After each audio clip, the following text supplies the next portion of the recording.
I do think he's the greatest football player that has ever lived. Every type of goals, penalties, free kicks, headers, tap-ins. Bonos, who's the best player in the world ever? For me, the best player in the world ever, Diego Maradona. Me. People want to compare me with another player. I'm different than anyone. Ronaldo likes the look of this. Oh, wow! Cristiano Ronaldo! Wow, what a player. He's one of the greatest players ever of all time. God and Cristiano are sitting side by side. Any record that I can go and break or be close to it, Cristiano will be there. Wow. It gets uncomfortable very quickly when football legends start talking about Cristiano Ronaldo, because the conversation almost never stays normal. It doesn't stay at goals. It doesn't stay at trophies. It doesn't even stay at talent. It turns into something else, something bigger, a debate. Yes, but also a confession, a warning, sometimes even a kind of surrender, because the deeper you listen to the people who actually shared a pitch with him, or coached him, or tried to stop him, the less they describe a normal footballer, and the more they describe a force that just kept mutating until the sport had to adjust around him.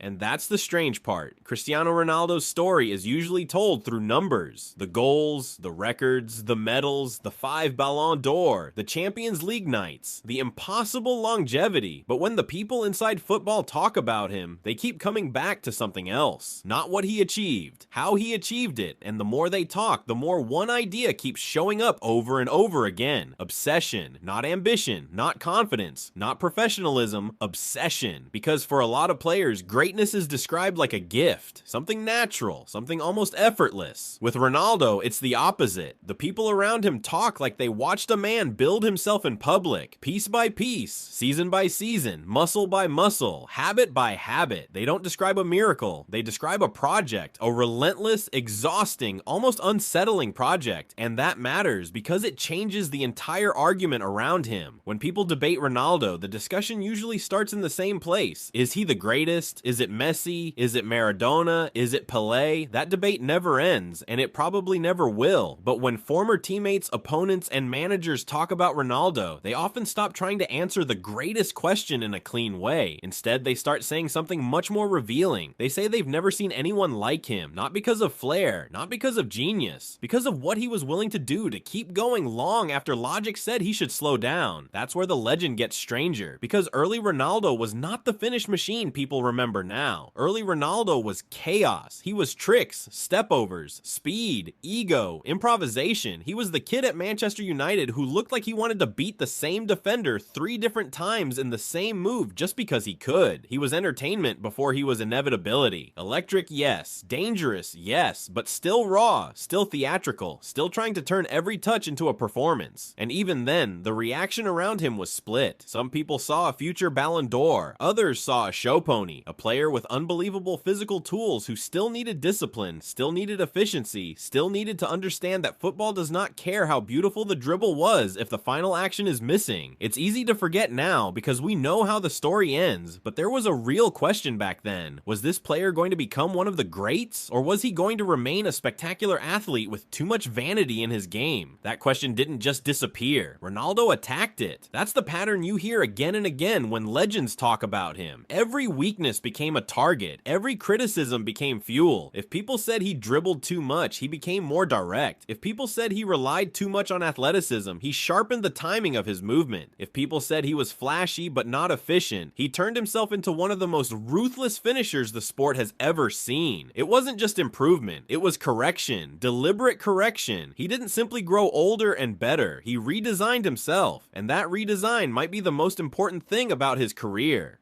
Because the version of Ronaldo that terrified Europe at Real Madrid was not the same player who first broke through at United, not even close. The body was still there, of course. The speed, the leap, the power, the striking. But the role had changed. The priorities had changed. The whole relationship with the game had changed. He went from being a winger who could score to a scorer who could do almost everything. And that distinction is massive. At United, there was still a sense that the game flowed through his flair. At Madrid, it started to feel like the game bent around his hunger.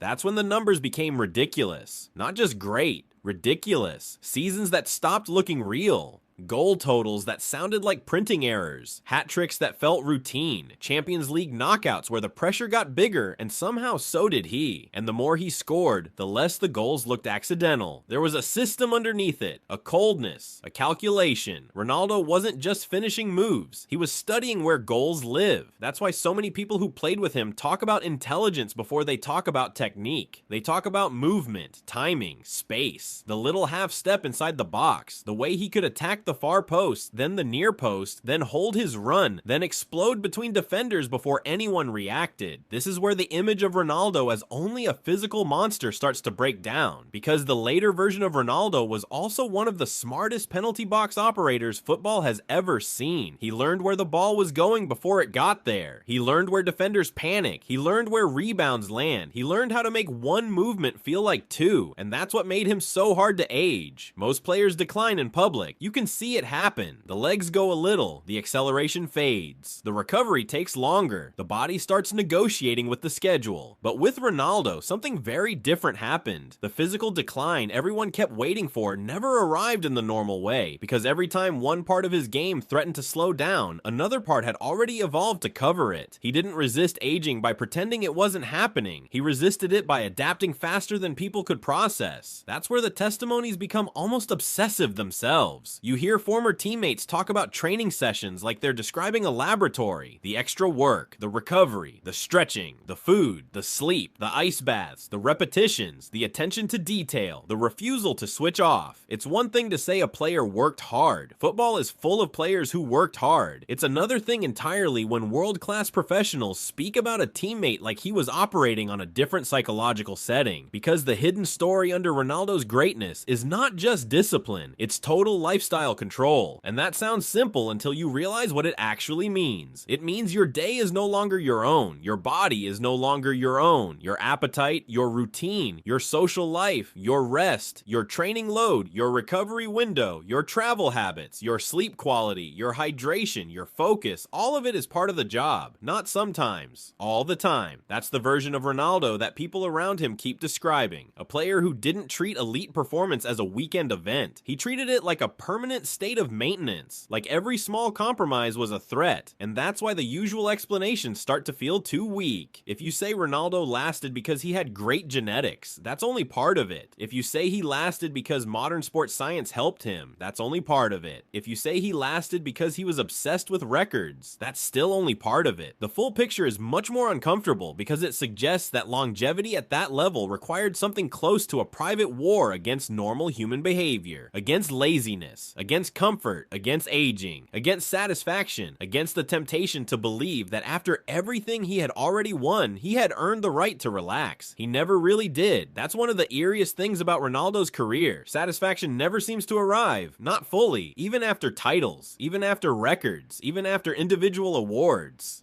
The testimonies don't paint a man who reached the summit and enjoyed the view. They paint a man who got to the summit and immediately started looking for another mountain. And when you hear enough football people describe that mindset, the admiration starts mixing with disbelief, because at some point it stops sounding healthy.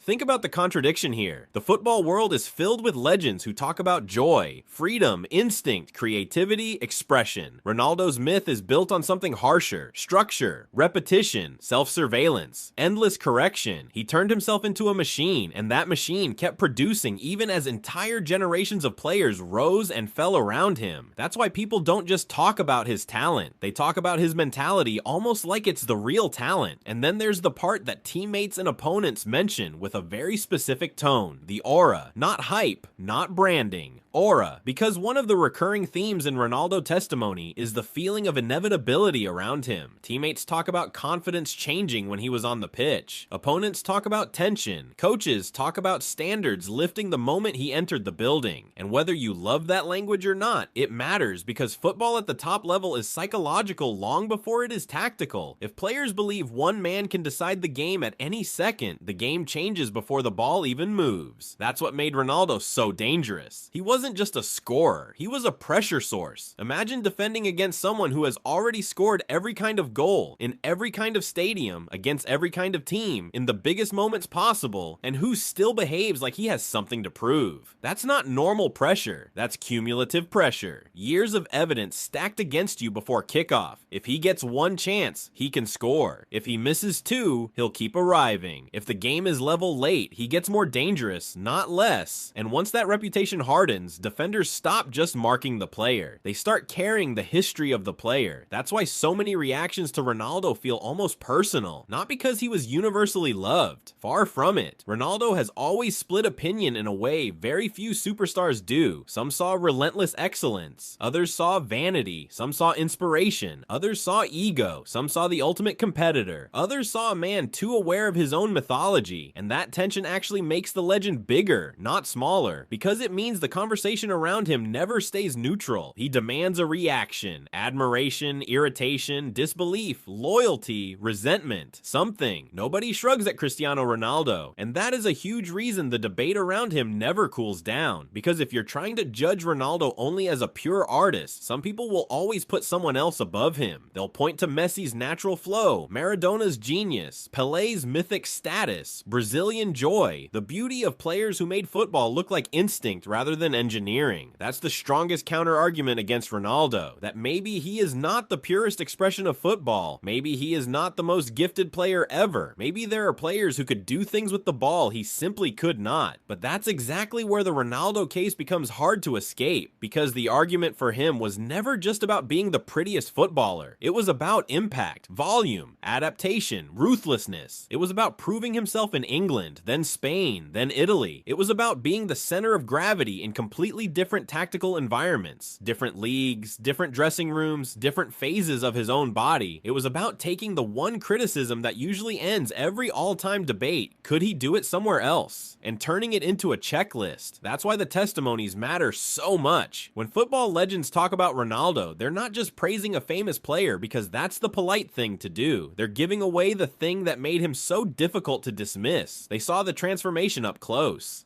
They saw the winger become a finisher, the finisher become a predator, the predator become a veteran who still found ways to dominate. They saw him change without breaking, reinvent without collapsing, age without accepting the usual limits. And the deeper you go into that, the stranger it gets.